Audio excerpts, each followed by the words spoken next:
नमस्कार। CCA online classes में आपका हार्दिक स्वागत है। आज हम कक्षा 12वीं के अंतर्गत पढ़ने जा रहे हैं अलंकार के क्रम में उपमा अलंकार। कक्षा 12 अपना टॉपिक रहेगा उपमा अलंकार।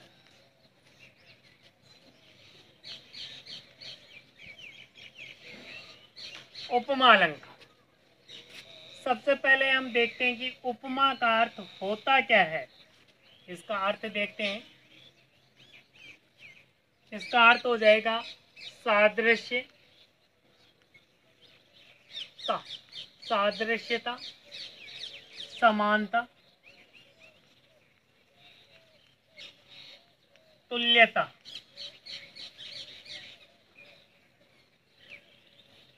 तो उपमा का अर्थ हुआ सादृश्यता, समानता या तुल्यता। तुल्यता को हम तुलना भी कह देते हैं। तो परिभाषा बन जाएगी जहां पर दो शब्दों में, दो वस्तुओं में तुलना की जाए, समानता बताई जाए, तो वहां उपमा अलंकार मौजूद होता है। तो परिभाषा हो जाएगी। परिभाषा हम देखते हैं। परिभाषा जहां उपमेय व उपमान में साधारण धर्म के आधार पर तुलना की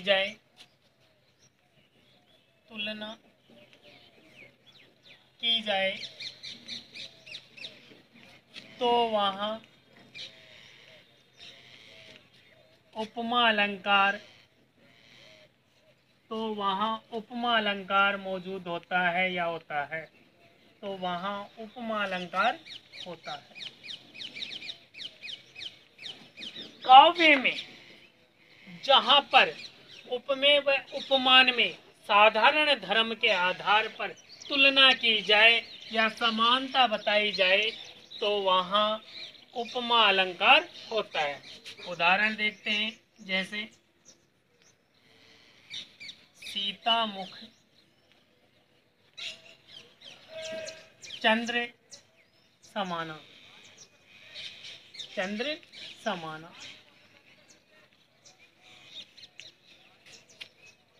सीता मुख चंद्र समाना। तो सीता का मुख किसके समान बताए गए? चंद्रमा के समान बताए।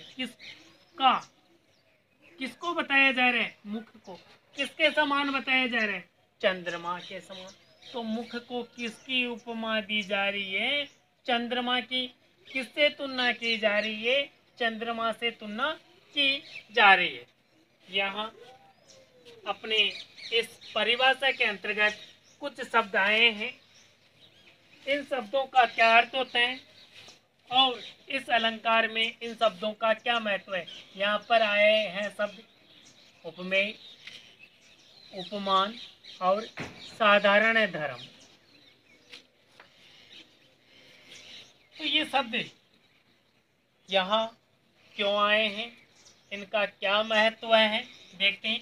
उपमा के 4 अंग माने जाते हैं। उपमा के 4 अंग माने जाते हैं।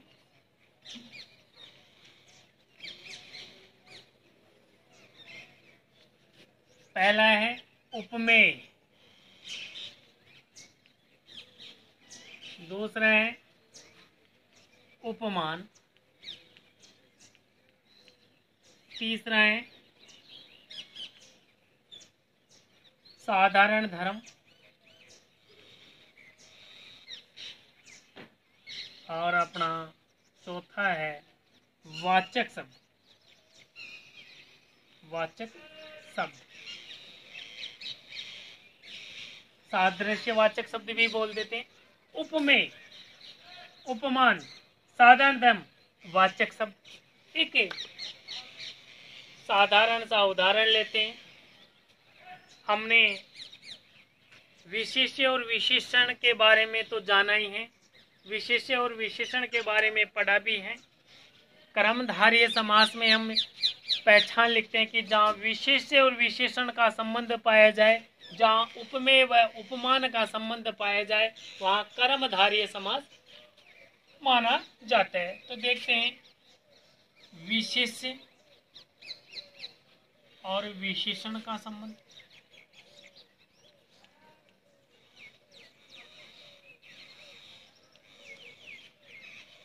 तो देखते हैं, छोटा सा उदाहरण लेते हैं, बड़ा ही काला कोट।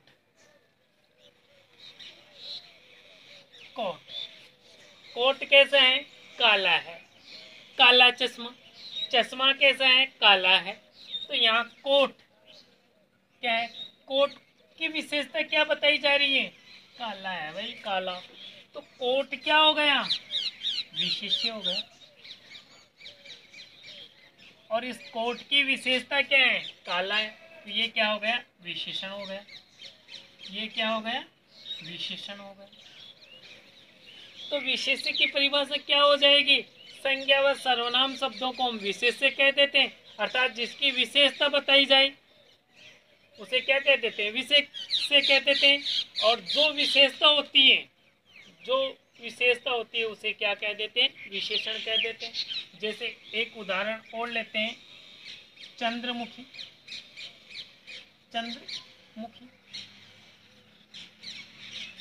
चंद्रमुखी। अब इस शब्द को देखने पे हमें पता चलता है कि मुख को उपमा दी जा रही है किसकी? चंद्रमा की। किसकी उपमा दी जा रही है? चंद्रमा की। तो यहाँ जो मुख है या मुखी है, ये हो जाएगा उपमेय। और जिसकी उपमा दी जा रही है, जिससे उपमा दी जा रही है, जिससे तुलना की जा रही है, वो हो जाएगा उपमान। तो मेरे प्यारे विद्यार्थियों, आपको अच्छी तरह समझ में आ गया होगा उपमेय क्या होता है। जिसको उपमा दी जाए, उपमा दी जाए, उसे हम कह देते हैं उपमेय। जिसको उपमा दी जाए या जिसकी तुलना की जाए, उसे हम क्या कह देते हैं? या जिसकी समानता बताई जाए, उसको हम क्या कह देते हैं? उपमेय कह देते हैं। उपमान, जिससे तुलना की जाए, जिससे तुलना की जाए। तो यहाँ पर मुख की किससे तुलना की जा रही है? चंद्रमा से। जिससे या जिससे उपमा दी जाए, जिसको उपमा दी जाए वो तो हो गया उपमेय, और जिससे उपमा दी जाए वो हो गया उपमेय। तो मुख है, किसको उपमा दी जा रही? मुख को। तो मुख क्या हो गया? उपमेय। और जिससे किससे तुलना की जा रही है? चंद्रमा से। तो चंद्रमा क्या हो गया? उपमान हो गया। साधारण धर्म, उपमेय व उपमान में जो समानता बताने वाले या समानता रखने वाले गुण धर्म होते हैं, वो साधारण धर्म कहलाते हैं। दोनों में समानता बताने वाले गुण धर्म, गुण या धर्म क्या कहलाते हैं? गुण या धर्म क्या कहलाते हैं? साधारण धर्म कहलाते हैं। वाचक शब्द, वाचक शब्द उपमेय व उपमान की समानता दर्शाने वाले जो सादृश्य शब्द है, यानी समानता दर्शाने वाले जो शब्द हैं, वो क्या कहलाएंगे? वाचक शब्द। तो परिभाषा क्या हो जाएगी इसको समझने के लिए है कि समानता बताने वाले या समानता दर्शाने वाले,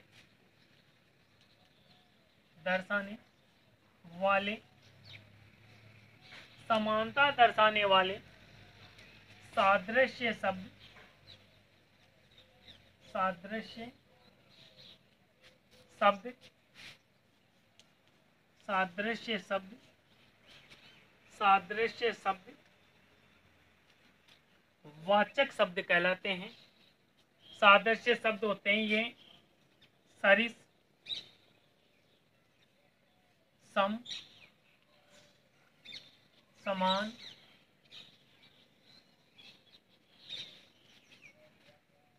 सरिस, सम, समान, सादृश्य या सादृश्य, सादृश्य, सादृश्य, ऐसा, जैसा,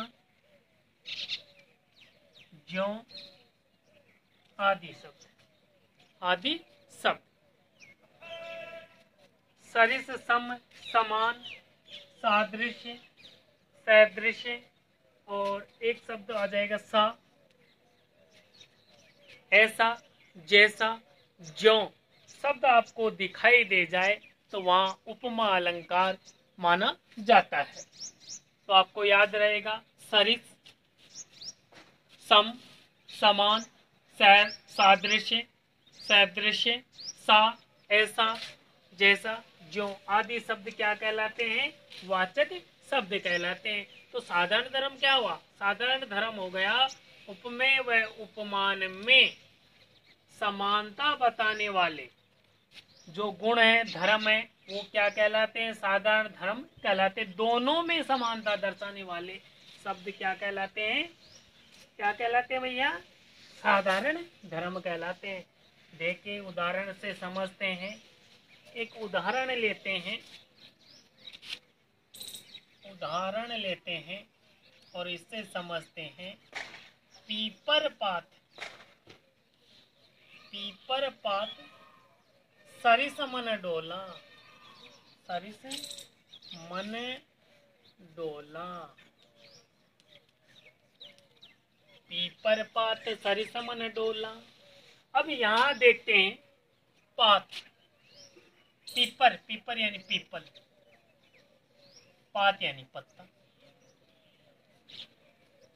सरिस, सरिस शब्द आ रहा है तो ये क्या हो गया? सबसे पहले देखते हैं सरिस शब्द क्या हो गया? वाचक शब्द हो गया। कौन सा शब्द हो गया? वाचक शब्द हो गया या सादृश्य वाचक शब्द हो गया। डोला, मन और पत्ता। अब यहाँ देखते हैं उपमेय कौन सा है, उपमान कौन सा है? मन, मन उपमेय है। मन को उपमा दी जा रही है किसके समान? पीपल के पत्ते के समान। तो मन क्या, मन की तुलना किससे की जा रही है? पीपल के पत्ते से। तो ये हो गया उपमान। अब किस प्रकार उपमेय और उपमान में समान गुण धर्म या समान गुण कौन है? डोला। ये क्या है? साधारण धर्म। अब ये साधारण धर्म कैसे हुआ? मन भी क्या होता है? डोलता है, डोलते यानी विचलित होता है, इधर उधर भटकता है।